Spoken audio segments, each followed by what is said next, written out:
Welcome back.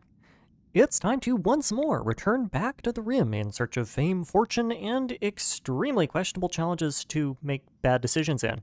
And also to take a break from playing Minecraft and Minecraft 2 Vintage Boogaloo, because as much as I like them, you can only spend so many hours playing electric Legos before your prefrontal cortex starts attempting to sublimate out of your earholes. This time around, we're going to be doing biotech so that I can turn Ducky and I into immortal psychic vampire gods with an army of robotic slaves, because, well, who wouldn't want to be a psychic immortal vampire god with an army of robotic slaves? I've also have left Odyssey installed because it absolutely slaps and has several mechanics that are a hard requirement for this challenge run, though, so for reasons that will become incredibly apparent in about 10 seconds, I'm going to be having that running in the background as well. Naturally, I won't be using the grav ship a whole lot, at least till in the late game. Of course, I can't have a normal Rimworld run, and base game Rimworld challenges clearly weren't enough, so we will be kicking things up a notch this time around. Or 5 notches. To that end, I have a nice little payload of technical mods that will allow me to do, this. Welcome to Atlantis. Population 1 extremely irate waterfowl. That's right, folks, we're doing C block in Rimworld. So, how this works mechanically is pretty interesting, and I fully intend to talk your ear off while I set up the colony, so skip to the timestamp on screen if you don't care about any of this. The first problem with this run is that Rimworld does not let you make a colony in the ocean. I would say that this is a valid game design given the lack of any functional game mechanics in said ocean, but given that Odyssey exists and sea ice runs are entirely viable in the base game, I no longer consider that a valid excuse, so get on it, Ludian. Anyway, this can be circumvented by finding a nice little one-tile island in the middle of nowhere, making a colony on it, and then map editing the world into an ocean.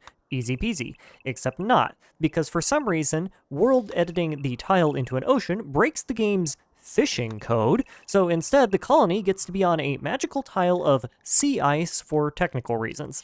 It also does nothing to the actual map itself, so for that we have to fix it with a second kind of map editor to turn everything into shallow ocean water.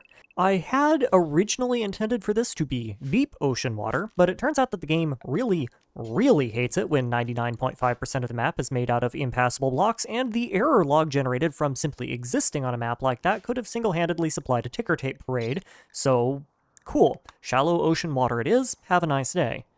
This doesn't really make that much of a difference for the purposes of the challenge, as long as we pretend that moisture pumps don't exist and avoid immersion-breaking questions like, how do lumps of granite float in the water, so it's fine and I will ignore it. I also have a third mod to prevent animals from spawning, since if you do this normally, they will still show up and your entire map will turn into the world's worst live-action remake of Noah's Ark. I have a fourth mod to let me build bridges out of steel that support heavy structures for all my heavy structure needs, only to find out that, oh wait, Odyssey does that already, never mind.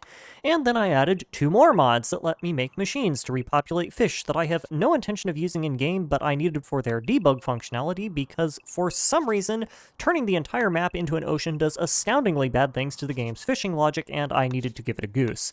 Or, well, perhaps less of a goose? Unclear. Now, biotech, the main focus of this run, doesn't do anything for us out here just yet, so I will walk through how that works more later, and we are also going to be politely ignoring most of the non-fishing Odyssey content until I have a late-game colony, because as much as I love Odyssey, having an entire floating grav ship fall out of the sky would kind of invalidate the entire premise of the run just a teensy tiny little bit. Right then, back to the game, and welcome back, all you lower attention span listeners. As you can see, this run is going to be wet, wild, and wacky. And the fun in game start, unsurprisingly, with fishing. My avatar this time around is 17-year-old Fausto Wheeler, a cannibalistic, trigger-happy, fast-learning shelter child whose only experience with animals comes from the funny shapes that his stolen chicken nuggets were cut into. Still, hunger is a strong motivator, and it's not like he has anything else to do on his little raft, so off he goes, flailing randomly until the ocean takes mercy on him and slaps him in the face with some sushi. Or possibly not. Whoops. This is due to a fun little quirk of Rimworld's game engine flipping me the bird, ironically, and refusing to cooperate with the changes that I made, and this is where I found out that since I'm sitting on a tile of what is technically an ocean, the game does not understand how loot tables work for this inaccessible biome, and I had to change things. Yeah. This is going to be kind of a trend throughout the run. The game is very much not happy with me doing this. Still, I fixed that, and the next few days pass much the same. When Goose gets tired, he naps. When he gets bored, he presumably engages in deep philosophical lectures on, like, the nature of reality with a dead fish or braids fish bones or something. When he gets hungry, he dines on the succulent flesh of whatever he snagged out of the water with a fishing rod that he spontaneously manifested from, a location that's probably best to not ask about. The naked brutality to start is not supposed to give you any starting items, so I guess he just smuggled it in somewhere. So while he does that, more yapping time. Full disclosure, this is not the first time I've attempted this challenge, or, for that matter, the 2nd, 12th, or 29th. It's the 3rd. In fact, the entire challenge was played with such a broad host of bugs and absurdly immersion-breaking nonsense that I've only just barely been able to get it working even with mod patches. Case in point, trade caravans could spawn in my first implementation of this. In the middle of the ocean. Migrating herds of Jesus muffalo regularly traipsed by my raft at one point. Some of those issues, though, like the Crest reward delivery system not quite working right, seem to be entirely unavoidable, and I will be making judicious use of debug mode to try and keep things on the rails when, inevitably, the game starts throwing ticker tape parades into the error logs. I will try to keep it honest, but, well, expect some jank to happen. Likewise, expect a bit of relaxation on the whole no save scumming rule that I normally implement, because this is a challenge that really does not want to be beaten to the point that even with save scumming it's basically impossible and takes flipping forever to restart. I will do my due diligence and am willing to accept the consequences of my own actions, for good or for ill, but let's just say there's going to be a real suspicious lack of life-threatening illnesses, unwinnable raids, or game-ending mental breaks while Goose here is a solo colonist, and leave it at that. Heat waves, at least, are perfectly fine, though. Heat stroke is hard countered by taking a dip in the ocean, and there's a whole lot of ocean to go around out here. The first break in Goose's monotony comes from the delivery of an absolute windfall of resources in the form of 198 bison hair. Clothing is not going to be an issue as long as I can take down a single raider, but building materials are rare and are a special commodity here out in the middle of the ocean, and bison fur, or any cloth technically, allows me to make Goose a sleeping bag for extra rest efficiency, wound healing, and immunity gain, and something the game can be tricked into treating as a room by surrounding said bag with animal flap doors. This enclosed space, in addition to allowing me to store a whole 2 items without them constantly deteriorating from corrosive saltwater and oppressive sunlight, can also be used as a bedroom or jail cell depending on what I feel like. Now we just have to keep Goose happy enough that he doesn't have any temper tantrums and tear it all apart, because that has happened to me in previous run attempts multiple times. Or we could just hide in it, I guess. That works. Kind of an interesting theoretical implementation of a pillow fort, but who am I to judge? Soon after, the first event that I was stalling for occurs, specifically the Gravship Engine quest. Now, traditionally, this would be where you get your Gravship Engine, a ridiculously overpowered structure that lets you go off gallivanting across the globe and makes your colony all but functionally unkillable as a result of your ability to pick up your business and run like a coward whenever something dangerous tries to make you need an adult. I will not be using that, at least not for the foreseeable future, which is fine, because the instant I magically summon it down, it immediately sinks to the depths of the ocean and is lost forever. Right. This is one of those bugs I was talking about, which is actually fine in this case because I don't need it and I don't want it. What I wanted instead are the free mechanoid corpses it comes with. Tasty. I'm not going to salvage the raft, because that's lame, but once I get some more raw resources, this steel will become very important for literally every form of meaningful progression in the game, to the point that whenever possible, I'm going to be deliberately ticking off mechanoid raids to get more of it.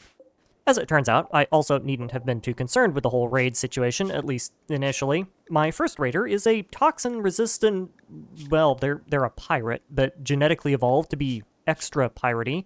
Either way, it's just slightly slower than Goose is, so I can win the entire raid by eating a bunch of fish and then carefully swimming around in circles until the raider starts starving to death, which works fine, but without a weapon, a second pawn, or a bit of luck, is not going to be all that sustainable. Goose's understanding of melee combat is utterly non-existent, so even a barely competent pawn with a knife will be far more than enough to take him down. Conveniently, a solution to the first of those two problems arrives a few days later, along with a bunch of blood bags from the sky. In short, some random person whose name I don't care about would like to use my colony as a trash bin for toxic waste. Now, toxic waste is bad. The bags on their own are harmless, but when they're kept above freezing, they decay and infest map tiles with basically a permanent version of toxic fallout. These are particularly bad for me since I can't get rid of them, and too many polluted tiles will make it so that the only fish that can survive in the ocean are toxfish, a nasty, low-nutrition, food poisoning-causing fish that is functionally inedible. Accepting too many tox packs is what killed my best run to date, basically by soft-locking my previous goose incarnation into being literally unable to do anything except fish if she wanted to survive. But on the other hand, not having a weapon is a great way to die, so we can take a few. Sure, I love making uranium knives. Mind you, I still have no intention of trying to fight an actual pawn just yet. See previous statement, Goose's knowledge of melee fighting is so bad he thinks squaring up is something you do in geometry class. To that end, run away. Run very far away. Kinda wish Yakety Sax wasn't copyrighted. A second delivery of mysterious animal fur, this time muffalo wool, hits the raft sometime in Jugas, marking the end of Goose's several-month-long streaking streak, and in the process inviting another fun thing that I can waste ridiculous amounts of micro on. Construction farming. Goose sucks at building almost as much as he sucks at melee combat, and armchairs, my desired furniture item of choice, need level 5, so I need to farm construction skills. I can't deconstruct the floor of my raft because that would be lame, but I can deconstruct the things I've built on it, like my bed. Of course, actually deconstructing it would destroy it, which doesn't help, so instead what I get to do is edge the deconstruction timer, cancel it at the last second, and farm XP that way. Please allow 4 to 6 weeks for the cheese to cure and my R key finger to repair its crippling carpal tunnel syndrome. Or not. Nope, actually, changed my mind, it's raid time. Now, normally I would be concerned here, seeing as this pawn is precisely as mobile as Goose is, but this pawn is a gene type called a genie. Genies are a human xenospecies added by biotech that have been designed to be ideal research and crafting pawns. They are calm, collected, and absolutely terrible at any kind of combat, including melee combat, for which they take increased melee damage, and they are also forced to have the wimp trait, which reduces their pain tolerance. Genies are also quite passive, and will never have a violent mental break or try to escape from prison, sort of, which makes them ideal for what I have in mind next. This one also has a melee skill of 1, making it basically the ideal training pawn for Goose to fight off. Mind you, Goose still gets his butt whipped, but he does win, somehow, allowing me to capture a prisoner that will never experience any kind of mental break because all of the prison mental breaks are disabled by his traits, and, will allow me to use him for training as long as, you know, he stays alive. More important than all of that, though, not only can we use medical training with this pawn, we can also use them to train melee skills. Despite not having violent mental breaks, genies still will try to escape if you do something stupid and leave the door open, and since they are technically hostile pawns, they give you melee XP if you hit them. Bing bang boom, instant 200 melee experience every time poor Kit here tries to run off, plus a tiny bit of medical from patching her up after. War crimes? I don't see any war crimes here. This is a punishment. And not even a war punishment, because war implies that people are fighting back, after all. Speaking of ridiculous situations to find yourself in Rimworld 2026, this. For technical reasons, and also because if I didn't, the entire place would be flooded with wildlife, my map is custom-coded to not spawn any mobs. I did, however, leave the Wandering Thrumbo event enabled since, you know, they're Thrumbos. They get around. And it's not like I'm going to be killing them anyway, so why not, right? What I didn't anticipate, however, was the said Wandering Thrumbo event firing right before a random animal tame event. Normally, this hits like a rabbit or something. Well, when the only animal on the map is a Thrumbo, you get a pet Thrumbo. Now, obviously, there's no way I can keep this Thrumbo. I can't feed it, for one, and I certainly can't keep it trained. What I can do, however, is turn it into a lovely stack of Thrumbo Chops, a new set of tribal wear, and an excellent melee weapon that does damage far in excess of anything that I could craft for myself for a very long time. Sure, Randy. Next time can I just have some logs or something? More time passes, and I'm finally able to make good on my training and extremely overpowered melee weapon by baiting in some helpless bowman onto my raft and absolutely destroying the poor soul with my whopping level 3 melee attacks. You know, cutting his leg off in one swing with the Thrumbo Horn. These things do not mess around, folks. Thrumbo Horns are nasty.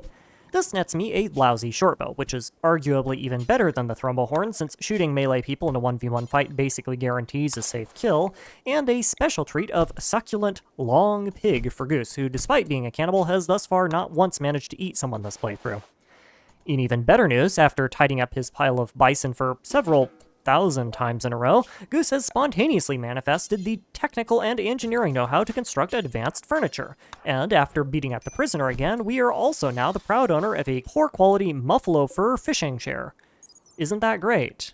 It isn't that great, but when he sits on it, he does get a passive +6 comfortable mood buff, which, given that we spend like half of our day fishing, is quite strong, and is almost enough to kick us over to the point of not being on the edge of a minor mental break at all times.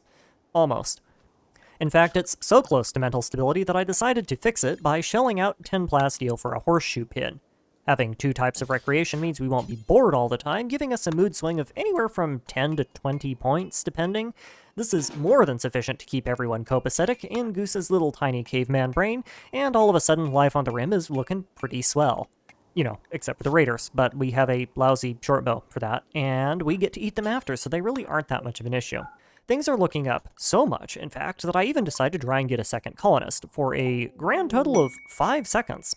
Chris here, you see, has the Waster gene line, which is that piratical one that I mentioned earlier. They're pretty decent, except for the unfortunate downside of being biologically dependent on psychite, which I have precisely 0 of and precisely 0 way of getting any of, which means that no matter what I do, Chris here is doomed to die. Still, he has a nice revolver and some clothing and stuff, and his meat, despite having a bit too much of the old R-80 for a colony like mine, can be eaten just fine. Thanks, Chris. Your sacrifice will be completely forgotten about 5 seconds from now. I also got another quest to trade trash for plasteel, which I, of course, take. This puts me at 45, meaning there's a very real chance I can make a research bench if I get 1 or 2 more decent quest reward rolls, which is good because I can only take about 1 or 2 more quest reward rolls before I run the risk of polluting my fishery. And so, there's nothing to do but wait for mana to rain from the sky and skill up Goose. Goose's double fire passion in medical and questionable prison of war handling has gotten him up to 4 melee and 11 medical, which is both pretty decent for constantly beating the snot out of a random meat nugget, and edging an armchair is an excellent deconstruction experience since they take so long to destroy, but really that's all I can do here. Art, crafting, plants, mining, social, and intellectual are not farmable yet, and shooting might be farmable, but it risks killing my training dummy, so for now I focus on construction and just fishing for more animals for better fishing yields. When I do get a raider with a melee weapon, I also make sure to engage them in the absolute worst possible way, at a maximum distance shot in the middle of the night, preferably in a storm of some kind. This lets me launch as many shots as possible at them and train my shooting that little bit further. My reverie of grinding is broken on the 3rd of April, 5501, by the ear-splitting explosion of a ship chunk crashing directly on top of my raft 2 meters away from Goose and inspiring a not insignificant amount of urine to evacuate my bowels at record-breaking speeds. I legitimately thought that this event was impossible, since ship chunks and meteors aren't really supposed to land on water or man-made structures, but I guess if you try hard enough, they can still happen. Obviously, this is a fantastic windfall of components and steel, but, well, that set of tribalware that it crushed will never be the same again. After another toxic waste pack dump, and since I'm about 2 plasteel short, swapping out my plasteel horseshoe pin for a silver one, I finally have the resources needed to make a research bench. And this is the point that I find out that I forgot to give myself the heavy bridge research when I created the world. Oops. And also the point where I find out that research benches need medium terrain in order to be constructed, and not the light terrain that I originally thought they used. Well, poop. Better bridges are kind of spendy to make, too, so I am a good 50 steel shy of doing anything research-related still. Oh well, back to skill farming. Upskilling bears fruit in the form of a better sleeping bag for Goose, made out of only the finest and most supple, skinned humans. It's okay, he's a cannibal, he likes that sort of thing. Just this upgrade alone is enough to up its rest effectiveness from 87 to 103, which doesn't sound like a lot until you realize that there's an extra 2.5 days a year that he isn't sleeping as a direct result of this upgrade. Good beds are really important in Rimworld. Now, putting aside the steel shortage, which is something that won't be changing for the foreseeable ever, things are going quite well still here on the raft. So well that, again, when Samantha here joins up, I decide we're going to make a reasonable effort to keep her. Being unable to haul or clean is something of a kiss of death for pawns in a normal colony, at least one that I manage, but she can fish well enough to support herself, and a bigger colony means I might finally be able to entice some mechs to attack, hopefully. Mech attacks are a good thing in this playthrough, weird but true. The one problem is that she's the same age as Goose and stuck on a tiny raft with nothing to do but fish next to him, so, probably gonna turn into the new Ducky here in a hot second. Yeah, wow, damn, okay, that took literally 13 in-game hours. Alright then, welcome to the colony, Ducky. I hope you like beds made out of human skin. And then it was a whole 2.5 more days to go before they agreed to get engaged. Wowzas. Okay, slow down there, sailor. The series is not going anywhere. In addition to the theoretical raid difficulty spike bringing in more stuff, emphasis on the theoretically in that sentence, from raiders, having two colonists opens up another valuable source of raw material. Thrumbos. Not for their meat, though that's nice. Not for their horns, though honestly, the colony wealth from them is super useful, so yes, please, I'll take them. No, I want their fur. For doors. This playthrough is making me seriously regret many facets of my gameplay decisions, but I've got to admit, using Thrumbo fur to make animal flap doors is a real low, even for me. Now, normally, taking out a Thrumbo with an auto pistol would be a slightly more PETA-friendly alternative to taking up base diving in your birthday suit, but the water makes everything so gosh darn slow that Ducky is easily able to ventilate their legs and slow them down even further, so this is a pretty risk-free source of raw material for me as long as I'm careful on the kiting. In fact, that whole recruitment plan went so well, let's do it again. Welcome to the colony, Roach, and oh god, they're a child. Now, don't get me wrong, I don't have anything against children, per se, and in fact, I really like kids for breakfast because they aren't really good for much else right now, and I can't spare the resources to raise them. Of course, eating them would make Ducky sad, and we can't have that because she's probably going to kill me, so thanks for the free revolver and gas mask, bud. Off you go now. A couple more drop pods of random fur and bit of human leather later, and we're finally able to enclose the majority of our raft, protecting all of my delicate booty with a thin layer of hope streams and the flayed skin of my enemies. What it lacks in structural integrity, it makes up for in sheer intimidation factor, I promise. And as is only appropriate, with the nest freshly constructed, Ducky and Goose get married soon after. As is also appropriate, they opted to do this in the middle of the ocean rather than a logical spot, such as the raft, which is freshly decorated with my skinned enemies, a whole bunch of dead fish, and several egregious human rights violations. Some people just have to be special, I guess. One of the other fun things you can do with Thromos, other than kiting them around and turning them into coloners, feeding them incredible amounts of booze and making them pass out for easy slaughter, or trapping them in hotboxes and using them as giant firecrackers, is tending them. Ducky is a terrible doctor and has no interest in fixing that, so she won't ever be anything special in the medical field, but every little bit of XP helps, and the Thrumbos with lethal wounds have a whole lot of doctoring XP if you're patient enough to collect it. Inevitably, she fails in the task of saving this Thrumbo, but in the process got half a level of free Doctor XP. It's a pity that that half level was for level 2 of 20, but keep it up, Ducky. I believe in you.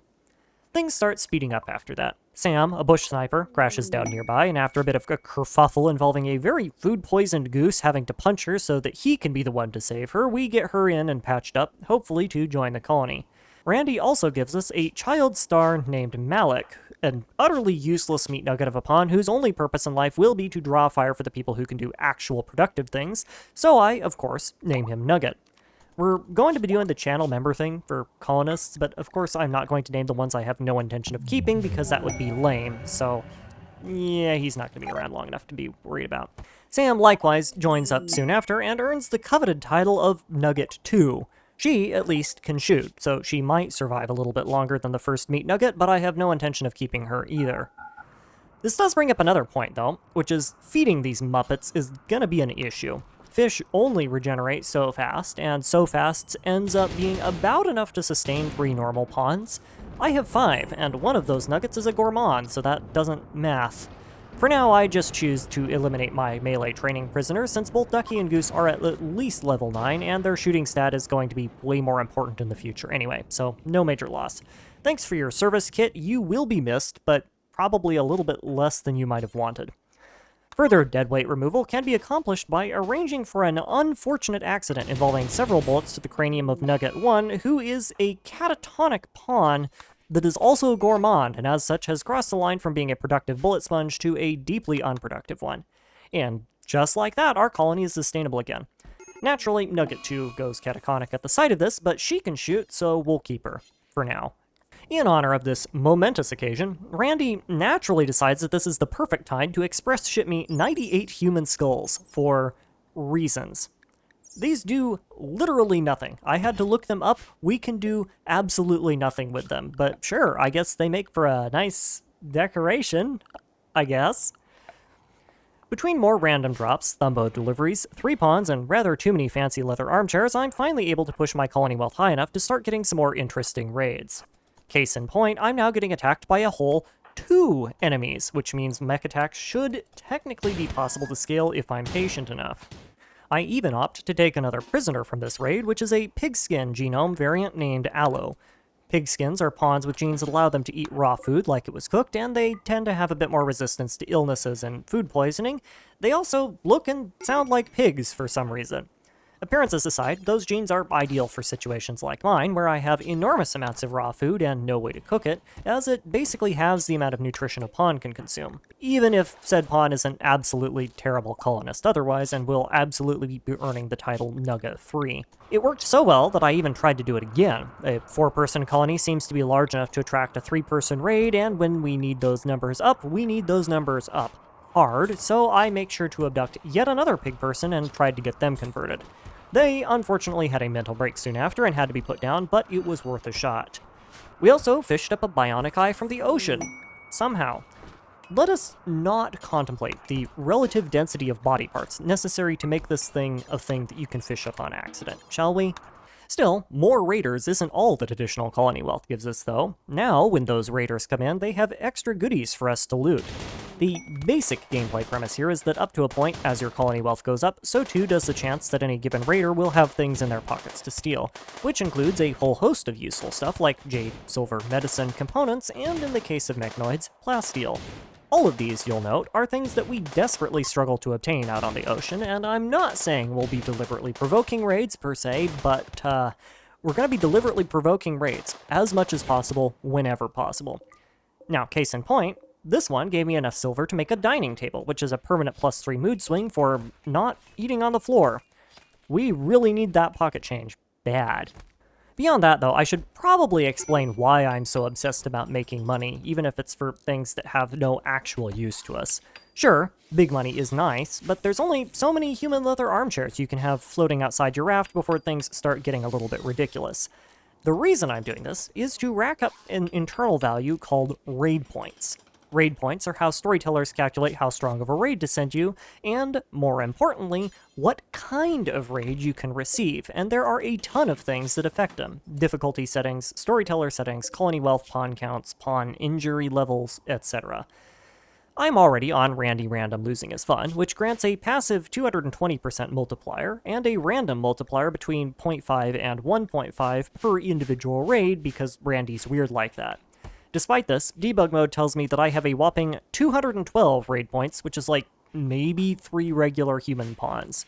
Mechanoid raids don't even start spawning until 350, and you don't get decent odds until around 500, at least according to the debug menus, so we need to get those rookie numbers up. Enter the interesting and novel strategy of hunting thrumbos, turning them into armchairs, and then throwing the armchairs into the ocean to progress the game state. And no, I am not joking. Our entire strategy revolves around throwing perfectly good furniture into the ocean. You see, we have a very limited number of things that we can collect in any real quantity, and of those things, most of them are fish, and will either rot, get eaten, or decay if left outside. And if they're not left outside, our indoor storage space is, well, also limited.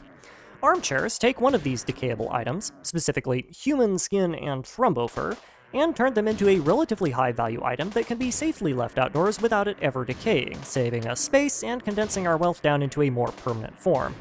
Of course, you could also do this with animal beds, sleeping bags, and couches, but regardless of the item, I'm still forced to admit that I'm attempting to progress the game state by turning myself into a floating artisan furniture workshop, which handily wins the prize for weirdest thing I've ever done in a Rimworld colony by a significant margin. Unfortunately, it's also going to take absolutely forever, so for now I am going to leave it off here. As always, thank you for your time, and I hope you enjoyed.